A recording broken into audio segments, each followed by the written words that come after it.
انی تارکن فیکم الثقلین کتاب اللہ اطرتی واہل بیتی ما ان تمسکتم بہم لن تضلوا بعدی ولن یفترقا حتی یرد الی الحوض صلوات محمد وعلی عزیزوں، عشرہ مجالس کی آج یہ پہلی مجلس میں نے آپ کے سامنے حدیث پیغمبر کو سرنامہ کلام کی حیثیت سے تلاوت کرنے کا شرف حاصل کیا ہے۔ حدیث پیغمبر کلام پیغمبر، اور کلام پیغمبر یہ وہ کلام ہے جو اللہ کے کلام کے بعد ہے۔ سب سے پہلا کلام کلام الہی افضل ترین کلام ہے، اور اللہ کے کلام کے بعد جو بشر میں سب سے عظیم کلام ہے وہ پیغمبر صلی اللہ علیہ وآلہ وسلم کا کلام ہے، جس کو حدیث کہا جاتا ہے۔ اور رسول کے کلام کے بعد اگر کسی کے کلام کو بلندی کا درجہ ملا ہے تو وہ آل رسول ہیں، آل محمد ہیں۔ ان کا کلام بشر کے کلام سے افضل ہے۔ اسی لیے علماء نے نہج البلاغہ کے لیے ایک جملہ لکھا۔ نہج البلاغہ کے لیے جو مولا کائنات کا کلام ہے اس کے لیے ایک جملہ ملتا ہے تاریخ میں کہ تحتا کلام الخالق فوق کلام البشر۔ علی کا کلام اللہ کے کلام سے نیچے ہے اور بشر کے کلام سے کے اوپر ہے، بالا ہے۔ لہذا حدیث رسول یہ کلام الہی کے بعد، لیکن یہ بھی ایک حقیقت ہے کہ کلام الہی ہو یا حدیث رسول ہو، زبان ایک ہے، کلام دو ہے۔ جس زبان سے ہمیں حدیث ملی اسی زبان سے ہمیں قرآن ملا۔ قرآن کسی ملک نے آ کر نہیں پڑھا، قرآن کی تلاوت کسی فرشتے نے آ کر تلاوت نہیں کی جو مسلمانوں نے سنا۔ قرآن قلب پیغمبر پہ نازل ہو رہا تھا، پیغمبر آیات الہی کو پڑھ رہے تھے۔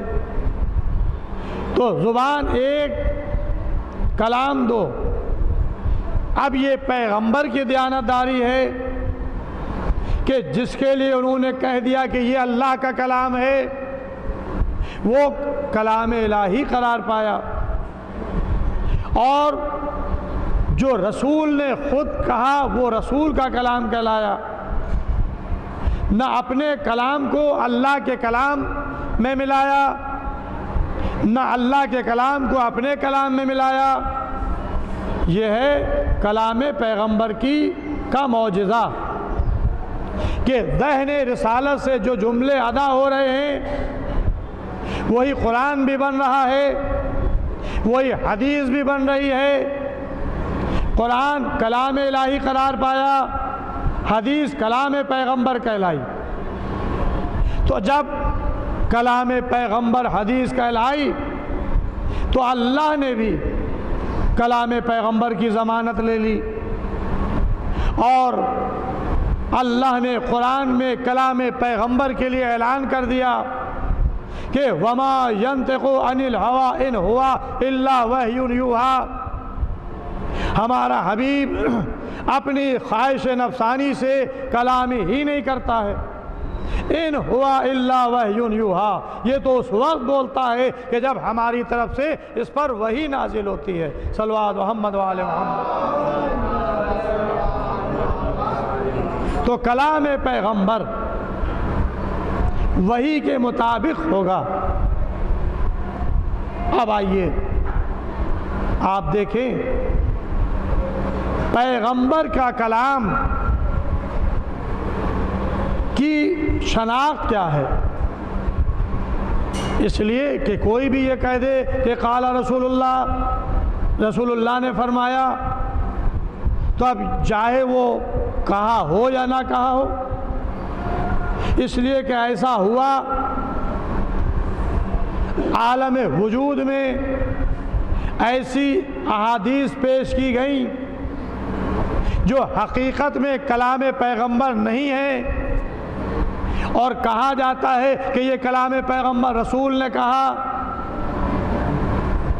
کیا رسول یہ نہیں جانتے تھے کہ ایسا ہوگا میرے بعد، میری طرف منسوب کیا جائے گا، جھوٹی حدیثیں گڑھی جائیں گی اور میری طرف منسوب کی جائیں گی؟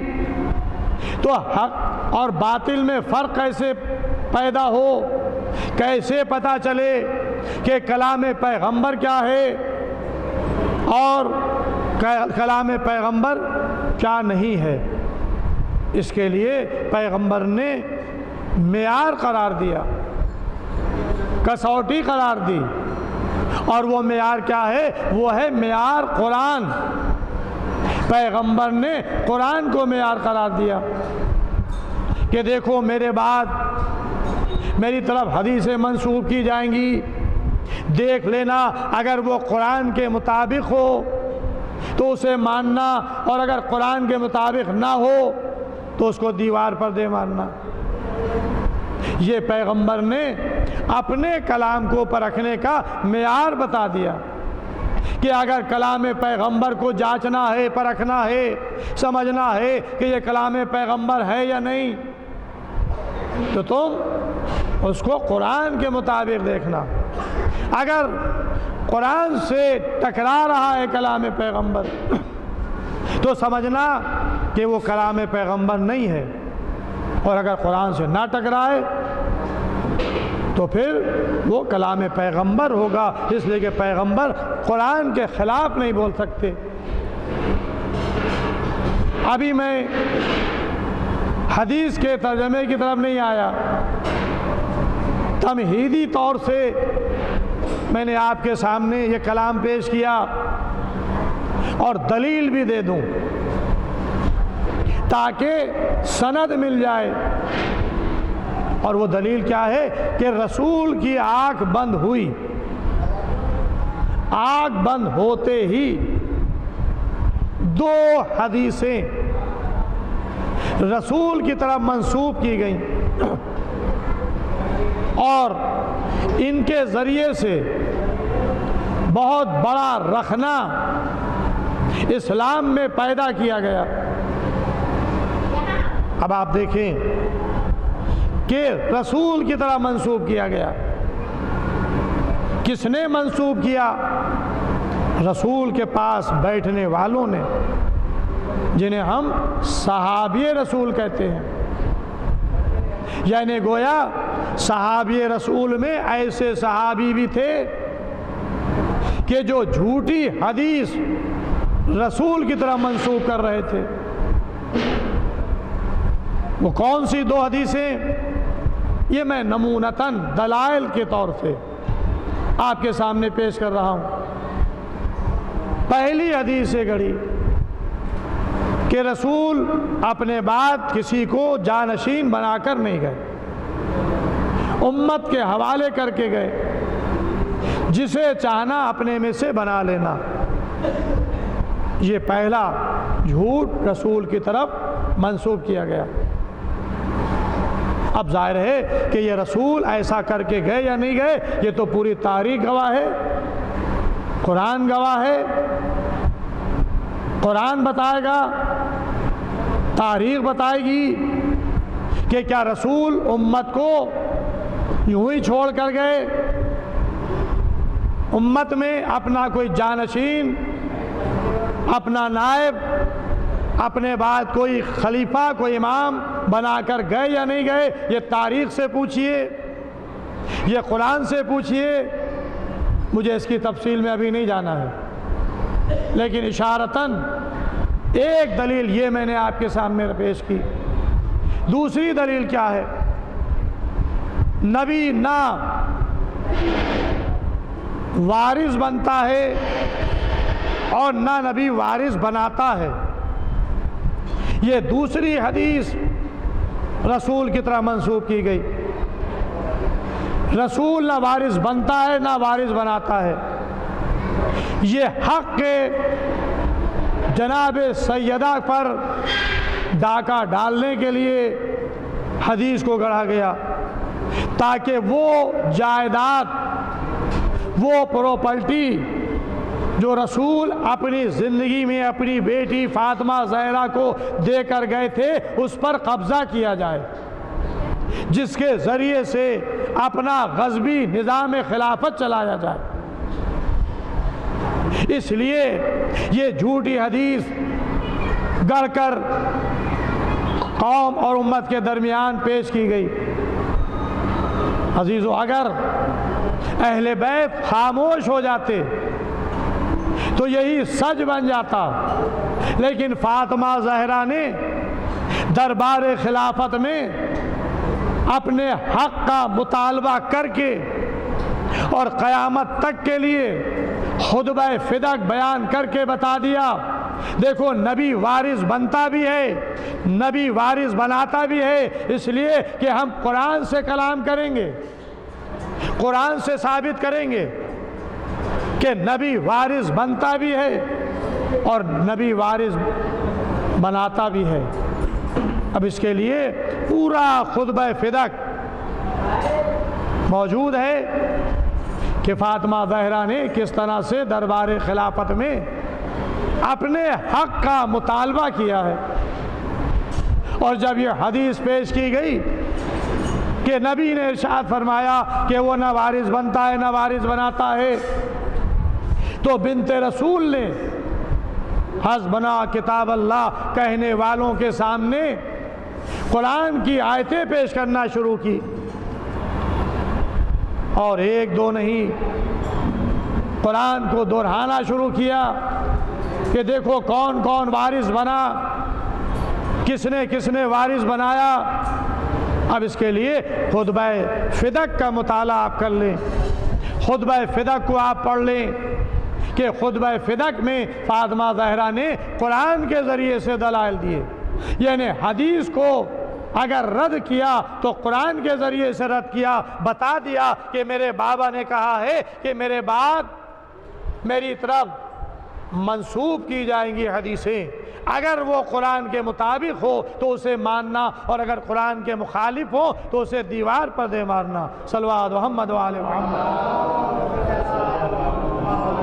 تو بس عزیزوں، یہ ہے کلام پیغمبر۔ تو ہمیں جس زبان سے کلام الہی ملا، اسی زبان سے ہمیں حدیث رسول بھی مل رہی ہے، اور حدیث رسول کے لیے، کلام رسول کے لیے قرآن سند دے رہا ہے کہ وما ينطق عن الهوى ان هو الا وحی یوحی۔ میرا حبیب اپنی خواہش نفسانی سے کلام نہیں کرتا ہے، ان هو الا وحی یوحی، یہ جب بولتا ہے جب اس پر وحی نازل ہوتی ہے۔ اس زبان رسالت کے فقرے ہیں، انی تارک فیکم الثقلین، بے شک میں تم میں دو وزنی چیزیں چھوڑ کر جا رہا ہوں، کتاب اللہ، ایک اللہ کی کتاب، وعطرتی اہل بیتی، دوسرے میری عطرت، میرے اہل بیت، ما ان تمسکتم بہما لن تضلوا بعدی، جو بھی ان دونوں سے متمسک رہے گا وہ میرے بعد ہرگز گمراہ نہیں ہوگا۔ حتی یردا الی الحوض ولن یفترقا، اور ان دونوں میں کبھی افتراق نہیں ہوگا، کبھی جدائی نہیں ہوگی۔ نہ قرآن اہل بیت سے جدا ہوگا، نہ اہل بیت قرآن سے جدا ہوں گے۔ لن یفترقا، کبھی کبھی بھی ان دونوں میں آپس میں جدائی نہیں ہوگی۔ حتی یرد الی الحوض، یہاں تک کہ یہ دونوں میرے پاس حوض کوثر پر وارد ہوں۔ قرآن بھی رسول کے پاس حوض کوثر پہ پہنچے گا، اہل بیت بھی حوض کوثر پہ رسول کے پاس پہنچیں گے۔ یہ دونوں چیزیں ہیں، قرآن اہل بیت کے ساتھ ہے، اہل بیت قرآن کے ساتھ ہے۔ بس عزیزوں، آج مجھے زیادہ تفصیلات میں نہیں جانا ہے، یہ پہلی مجلس ہے اور عنوان قرآن و اہل بیت کو قرار دینا ہے، لہٰذا یہ حدیث آپ کے سامنے تلاوت کی ہے۔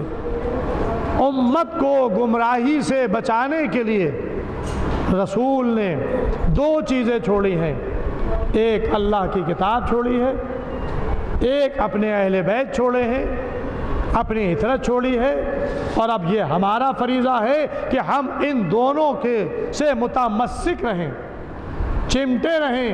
ایک ہاتھ میں ہمارے قرآن رہے اور دوسرے ہاتھ میں دامن اہل بیت رہے۔ ایک قرآن صامت ہے، ایک قرآن ناطق ہے، ایک بولتا ہوا قرآن ہے، ایک خاموش قرآن ہے۔ صلوات محمد وآل محمد۔ ایک بولتا ہوا قرآن اور ایک خاموش قرآن۔ خاموش قرآن، قرآن یہ صامت ہے جو ہمارے ہاتھوں میں ہے، اور ایک بولتا ہوا قرآن یعنی اہل بیت ہے۔ یہی تو ہمارے آپ کے پہلے امام علی بن ابی طالب علیہ السلام نے جنگ صفین میں کہا تھا، جب جنگ صفین گھمسان کی جنگ ہو رہی تھی اور مالک اشتر جنگ کرتے کرتے معاویہ کے خیمے تک پہنچنے والے تھے، تھوڑی دیر میں جنگ تمام ہو جاتی، علی جیت جاتے، کہ امر عاص نے اس جیتی ہوئی جنگ کو شکست میں بدل دیا، مکاری کر کے قرآن نیزوں پر بلند کرا دیے، جتنے قرآن تھے سب کو نیزوں پر بلند کیا گیا، اور کہا گیا کہ ہم تمہیں قرآن کی دعوت دے رہے ہیں۔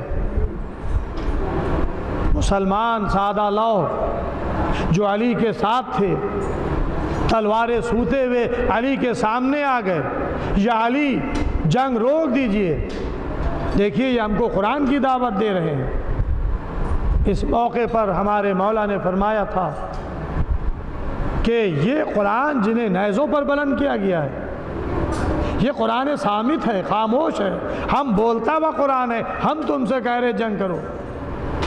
لیکن وہ کیسے لوگ تھے کہ جنہوں نے یہ جملہ کہا کہ یا علی اگر آپ نے مالک اشتر کو نہیں بلایا، جنگ نہیں روکی، تو میں آپ کو قتل کر دوں گا۔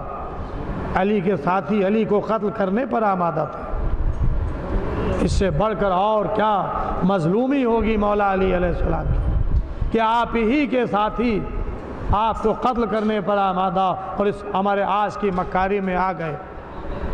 علی کو جنگ روکنا پڑی اور اس کے بعد حکم قرار پایا، اور پھر جو کچھ ہوا وہ تاریخ میں آپ کے سامنے ہے۔ لیکن علی بولتا ہوا قرآن، تو قرآن صامت جنگ صفین میں نیزوں پر بلند کیا گیا، تو اہل بیت نے کہا کہ دیکھو رسول کی حدیث ہے کہ قرآن اہل بیت کے ساتھ اور اہل بیت قرآن کے ساتھ ہے، یہ دونوں کبھی جدا نہیں ہوں گے۔ تو عزیزوں، سر حسین نے نوک نیزہ کی بلندی سے تلاوت قرآن کرنا شروع کر دیا۔ اگر قرآن صامت کو نیزوں پر چڑھایا گیا تو یہ قرآن ناطق بولتا ہوا قرآن تھے، ان کو نوک نیزہ، ان کے سر بریدہ کو نوک نیزہ پر بلند کیا گیا۔ اور حسین نے قرآن کی تلاوت کر کے بتا دیا کہ میرے نانا نے کہا ہے کہ قرآن اہل بیت سے جدا نہیں ہوگا، اہل بیت قرآن سے جدا نہیں ہوں گے۔ ہاں عزیزوں، آج اسی حسین کا غم منانے کے لیے ہم آپ سب جمع ہوئے ہیں، اس لیے کہ سیرت آل محمد رہی، سیرت اہل بیت رہی، سیرت ائمہ معصومین علیہم السلام رہی کہ جب محرم کا چاند نمودار ہوتا تھا تو فرش عزا بچھا دیتے تھے، غم امام مظلوم کربلا میں اشک بار ہو جاتے تھے، سیاہ لباس زیب تن ہو جاتا تھا، فرش عزا بچھ جاتی تھی، اور ذکر حسین ہمارے چوتھے امام، ہمارے پانچویں امام، ہمارے چھٹے امام، ہمارے ساتویں، ہمارے آٹھویں امام، ہر امام نے محرم الحرام میں صف عزا بچھائی۔ میں آواز دوں گا، اے امام زمانہ علیہ السلام، پردہ غیبت سے ہم لوگوں کا پرسہ قبول کیجئے، ہم آپ کے جد کی صف ماتم بچھائے ہوئے ہیں، اس لیے کہ فلک پر محرم کا چاند نمودار ہو گیا ہے، ہمارے گھروں میں فرش عزا بچھ گئی ہے، عزا خانے سج جاتے ہیں، گھر میں شبیہ روضہ حسین تعزیہ اور دری کی صورت میں لا کر رکھ دیے جاتے ہیں، علم سجائے جاتے ہیں، کربلا والوں کا غم۔ عزیزو، 10 دن پہلی محرم سے لے کر 10 محرم تک ہم کس کا ماتم کریں؟ ظاہر ہے کہ دن کم ہیں اور کربلا کے شہید زیادہ، حق ادا نہیں ہو پاتا، حق ادا نہیں ہو پاتا۔ ہم ذکر اہل بیت کرتے ہیں، مصائب آل محمد بیان کرتے ہیں، لیکن جو حق ہے وہ حق ادا نہیں ہو پاتا۔ عزیزوں، ہمارا شمار عزاداروں میں ہو، ہماری عزا کو سیدہ قبول کریں، اس لیے حقیقی عزادار آل محمد ہیں، حقیقی ماتمدار آل محمد ہیں۔ امام زمانہ علیہ السلام زیارت نہیہ میں ارشاد فرماتے ہیں کہ ہم آپ پر خون کے آنسوؤں سے روتے ہیں، ہمارے آپ کے آنسو آنکھوں سے ٹپکتے ہیں لیکن خون نہیں جاری ہوتا، لیکن امام زمانہ کثرت گریہ اتنا ہوتا ہے کہ ان کے آنکھوں سے آنسو کے بجائے خون ٹپکنے لگتا ہے۔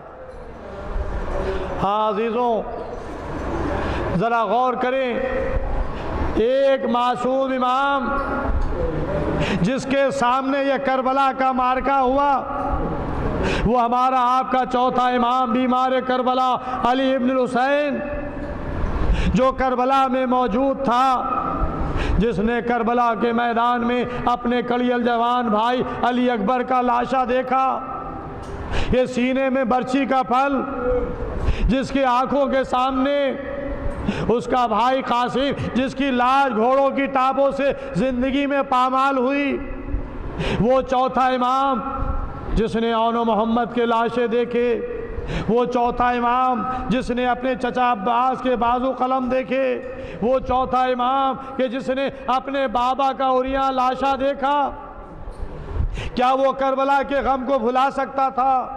نہیں عزیزوں، کربلا کا غم چوتھے امام کی زندگی میں ڈھل گیا تھا۔ سن 61 ہجری سے لے کر سن 95 ہجری تک یہ 34 سال امام زین العابدین علیہ السلام آنسو بہاتے رہے، گریہ کرتے رہے، کربلا کی یاد ہر وقت تازہ رہی۔ تاریخ لکھتی ہے کہ جب ہمارا چوتھا امام گھر سے نکلتا تھا تو قصاب کلے گوسفند پر کپڑا ڈال دیتے تھے تاکہ امام کی نظر اس کٹے ہوئے سر پہ نہ پڑے، اس لیے کٹا ہوا سر دیکھتے تھے تو اپنے بابا کا سر یاد آ جاتا تھا کہ ہائے میرے بابا کا سر نوک نیزہ پر بلند کیا گیا۔ اکثر امام راستے سے گزر رہے ہیں اور قصاب جانور کو ذبح کرنے کے لیے لے جا رہا ہوتا ہے، تو امام ٹھہر جاتے تھے اور اس سے پوچھتے تھے، بھائی تم نے اسے پانی پلایا، تم نے اسے سیراب کیا؟ تو قصاب جواب دیتا، اے آقا میرا طریقہ یہ ہے کہ جب میں جانور کو ذبح کرتا ہوں تو ذبح سے پہلے اسے سیراب کر لیتا ہوں۔ ہاں عزیزوں، جب چوتھا امام یہ جملہ سنتا تھا تو کربلا کا رخ کر کے آواز دیتا تھا، اے بابا حسین، جانور کو ذبح سے پہلے پانی پلایا جائے، ہائے آپ کو پیاسا ذبح کیا گیا۔ اجرکم اللہ۔ امام زین العابدین علیہ السلام نے اپنی زندگی میں کسی خوشی کی تقریب میں پھر شرکت نہیں کی واقعہ کربلا کے بعد۔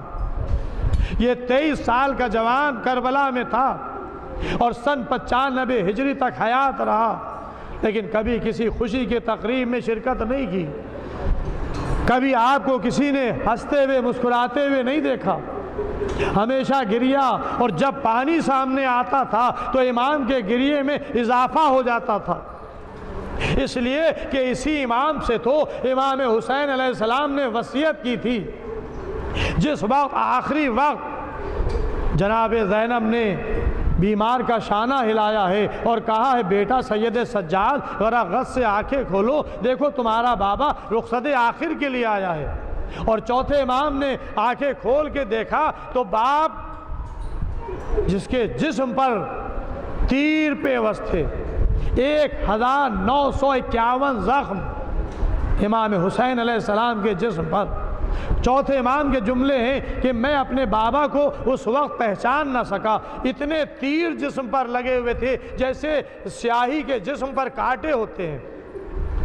تو فوراً چوتھے امام نے کہا، اے بابا علی اکبر کہاں ہے، میرا چچا عباس کہاں ہے؟ اس لیے کہ میرے چچا عباس کے ہوتے ہوئے آپ زخمی ہیں، میرے بھائی علی اکبر کے ہوتے ہوئے آپ زخمی ہیں۔ تو حسین نے جواب دیا تھا، بیٹا اب مردوں میں میرے اور تمہارے علاوہ کوئی نہیں ہے۔ اس وقت چوتھا امام فرماتا ہے، اے پھوپھی اماں ذرا عصا لا دیجئے، میری تلوار لا دیجئے۔ تو حسین فرماتے ہیں، بیٹا یہ تلوار اور عصا کیوں مانگ رہے ہو؟ کہا کہ بابا عصا سے تکیہ کروں گا، سہارا لوں گا، اور تلوار سے جہاد کروں گا۔ تو امام نے فرمایا تھا، اے بیٹا زین العابدین، تمہارا جہاد تلوار لے کر میدان میں جانا نہیں ہے، تمہارا جہاد ہماری شہادت کے بعد شروع ہوگا۔ تمہارے ہاتھوں میں ہتھکڑیاں ہوں گی، پیروں میں بیڑیاں ہوں گی، گلے میں طوق خاردار ہوگا، یہ بیویاں تمہارے ساتھ ہوں گی، تمہیں کربلا سے کوفے اور کوفے سے شام گزرنا ہے۔ اے بیٹا سید سجاد، جب زندان شام سے چھوٹ کر مدینے جانا تو میرے چاہنے والوں کو میرا سلام کہہ دینا، کہنا شرط وفا یہ ہے جب ٹھنڈا پانی پینا تو میری پیاس کو یاد کر لینا۔ تو جس چوتھے امام سے حسین نے آخری وقت یہ جملہ کہا ہو، یہ وصیت کی ہو کہ جب ٹھنڈا پانی پینا تو میری پیاس کو یاد کر لینا، وہ امام جب پانی دیکھتا تھا تو آنکھوں سے اشک جاری ہو جاتے تھے۔